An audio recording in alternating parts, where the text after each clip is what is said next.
제가 10년이 넘게 학생들의 과외를 해보니까 공부를 못하는 학생들 특징이 몇 가지가 있습니다. 정해놓은 시간에 공부를 시작하지 않으면 그냥 그날 하루는 포기하고 내일부터 할래 이렇게 그날 하루를 날려버립니다. 두 번째, 공부하기 싫어서 다른 거 할 거가 없는데도 굳이 꾸역꾸역 다른 할 일을 찾아서 합니다. 세 번째, 늦게 자고 늦게 일어나요. 왜 그렇게 늦게 잤냐고 물어보면은 새벽까지 그냥 누워서 인스타나 게임, 유튜브를 보면서 핸드폰과 한 몸이었던 거죠. 그런데 폰을 하는 이유를 들어보면 정말 재미있어서 한다기보다는 그냥 무의식적으로 공부해야 한다는 현실을 잊으려고 3-4시간을 그냥 하는 거죠. 막상 그러다가 정신 차리면 엄청 후회하고 그날 공부할 때 받았던 스트레스보다 공부를 안 했다는 죄책감에서 오는 현타로 인한 스트레스로 슬럼프를 겪게 되더라고요. 공부도 안 했는데. 그러면서 유튜브에서 공부 자극 영상을 찾아봐요. 내일부터 나도 14시간 공부해야지 하면서 다음 날이 되면 또 어제 했던 그 패턴을 무한반복합니다. 이런 학생들이 정말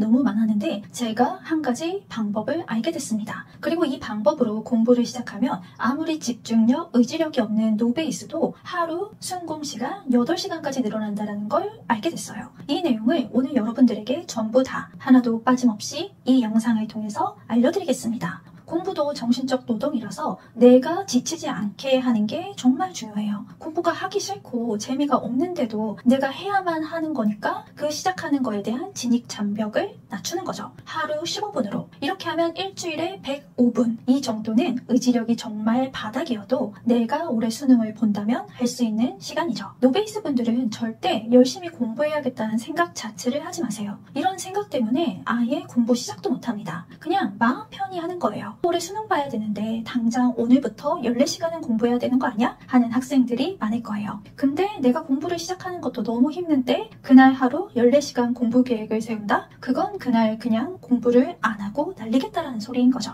하루 순공 14시간 공부한다는 건 경험에서 오는 겁니다. 메디컬을 노리는 여러분들의 공부를 잘하는 친구들은 공부를 열심히 했었던 몇 년간의 크고 작은 경험들이 쌓여 있어서 가능한 거지만 노베이스에겐 그런 경험이 많이 없으니까요. 자신한테 맞지 않는 공부 방식을 무리하게 적용하면 오히려 생활 리듬이 깨지고 공부 효율은 떨어지고 슬럼프를 겪게 됩니다. 그러니까 하루 15분 공부하기 2주 플랜을 그냥 자연스럽게 하다 보면 공부 시간이 단 1분이라도 늘어나고 과목이 늘어나고 점수가 오를 각이 보이는 거죠. 여러분은 공부법을 찾기보다는 공부할 준비가 되도록 먼저 관리를 해야 합니다. 하루에 15분만 공부하더라도 그 공부한 걸 수능 볼 때 가져갈 수 있게 하는 거예요. 공부해야겠다는 마음이 들었을 그때 바로 하세요. 이 15분 동안은 관심을 오직 공부에만 두고 공부가 아닌 건 뒤로 미루는 겁니다. 예를 들어 15분 동안 천천히 작년 기출지문을 이런 거구나 하고 한번 읽어보는 거죠. 익숙해지면 영어 지문을 읽고 그 이해한 내용을 나한테 맞게 요약하면서 사고력과 집중력을 조금씩 높여주는 겁니다. 수능은 단순 암기가 아니라 사고력을 요하는 시험이니까요. 그런데 정말 하찮게 당연히 할 수 있을 거라 생각한 15분도 어려운 학생이 있을 거예요. 그러면 눈으로 읽는 게 아니라 필기로 시작하세요. 손은 뇌와 밀접한 관계가 있어서 손을 사용하는 행동이 뇌를 자극해서 집중력을 올려줍니다. 또 공부만 시작하면 생각났던 딴 생각들이나 불안감도 필기를 하다 보면 사라지기 시작해요. 하지만 필기가 공부의 메인이 되면 안 됩니다. 집중력이 좋은 날은 그냥 눈으로만 공부를 시작하는 겁니다. 첫 주에 하루 15분,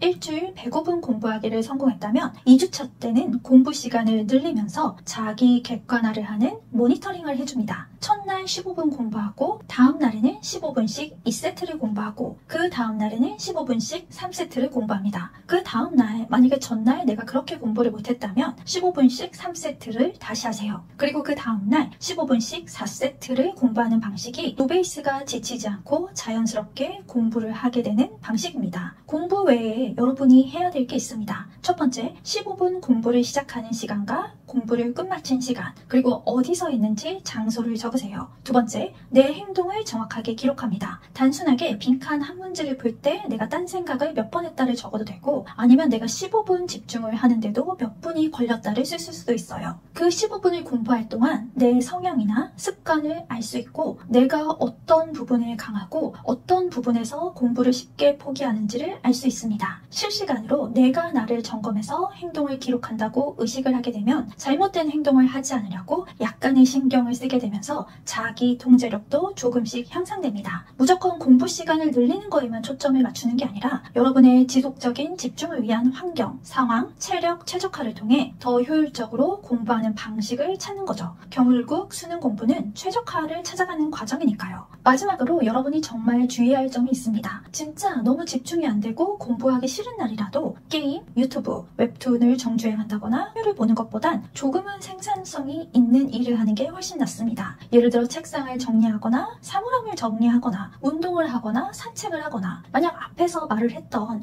유튜브나 웹툰 아니면은 커뮤하는 걸로 하루를 불태워버리면 그날 잠들 때 죄책감 아니면 자괴감이 너무 심하게 들거든요. 그러면 이 슬럼프가 몇 시간, 며칠, 몇 달을 갈지도 모릅니다. 그러니까 공부가 안 되는 날에는 공부를 하지 않더라도 조금은 생산성 있는 행동을 하는 걸로 바꿔주세요. 이제 공부 시작을 어떻게 해야 될지 조금 감이 잡히시나요? 지금 당장 내일 15분 공부할 과목 책 한 권만 준비해주세요. 집중은 하되 그냥 맘 편히 하는 겁니다. 지치지 않는 한도 내에서 꾸준히 실천한다면 여러분이 정말 집중력이 바닥인 유치원생이더라도 수능 때라면 순공 8시간 하는 건 장담합니다. 누구라도 꼭 성공할 수 있습니다. 영상이 도움이 되셨다면 구독과 좋아요 눌러주세요. 수험생 여러분에게 가장 중요한 수능날 도움이 될 수 있도록 의미 있는 영상 만들겠습니다. 감사합니다.